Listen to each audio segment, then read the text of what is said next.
Seth Luthen here, Lucid Dementia Crew. I'm going to take a look here at gear, answer some questions. We're going to be taking a look at Loki as my example. I tend to roll back to him, her all the time. So, skills, right? Scepterbolt. It says cold here. Energy attack 172, cold damage. Okay, the cold is your elemental. Look at astral projection. It also has cold on there. That's your elemental output. And what it's doing. The good part about cold and fire, these are elementals. Your defensive penetration affects your elementals. One thing that if you want to see if your defensive penetration is working while you're in combat, big bold white letters with no exclamation point, that's your defensive penetration proccing for you. That's what you're physically looking for. So there is actually something to measure. You can actually look at it and physically see it. You're blasting away, you see a big bold white thing pop up on your screen. That's your D-pen kicking in for you, okay? So yeah, defensive penetration affects your elementals, okay?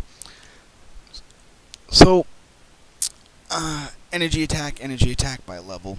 In order, the first slot, you can always go by level. It's always going to beat out your 13, okay? Now, your second slot here, you got to get above 50 if you're going to go by level. That's the only thing that's going to work for you. Anything else below 50% by level is not going to work out for you.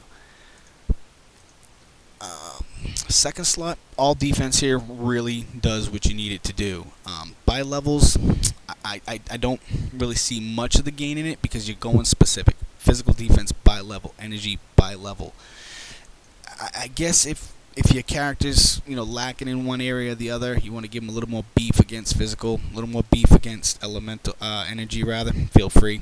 I mean, at this point, we're talking about nickels and dimes, percentage-wise, and the cost to do it. Slot 3, hit point by level. Great, right? So first slot, anything's going to beat that 61, 71 bracket. Your second slot, however, you have to get above 188.5. If you go anything lower than 188.5, it's not going to beat that 112, okay? You get the 112, hey, call it. That's pretty damn high because you're not really going much more than that anyhow. Even at the 192, it's still nickels and dimes and not really worth the investment, okay? Fourth slot, skill cooldown, a little bit of debate. 168 to 1 ratio, a 100 to 1 ratio. I'm currently looking for an answer from Netmarble, and they're being a little stingy with that. Fifth gear slot, listen, it's a mess. We all know it's a mess. Really depends on your build, depends on what you're doing, depends on which way you're going with your character. Depends on how much you've been screwed by Netmarble. Depends on how good your obelisks are coming through.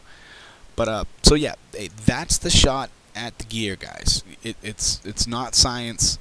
My recommendation is every time you level up a piece of gear, you go ahead and you get the stat that you need on it. That way, it's cost effective. You're not having to roll all the way back in and spend just a ton of money on it, right? For example, let me see if I got anything here. Okay, so I can upgrade a piece of gear here. So let's go ahead and do this. So upgrade my gear. Let's see what I get. Oh, skill cooldown. Well, I don't want that. So come in, take a look at it real quick, change it out, get what I need to get on here. Or whether critical damage, don't want that. No, maybe I do want that. I don't know. I haven't taken a look at the build yet. Skill cooldown. Don't want that. Skill cooldown. Don't want that.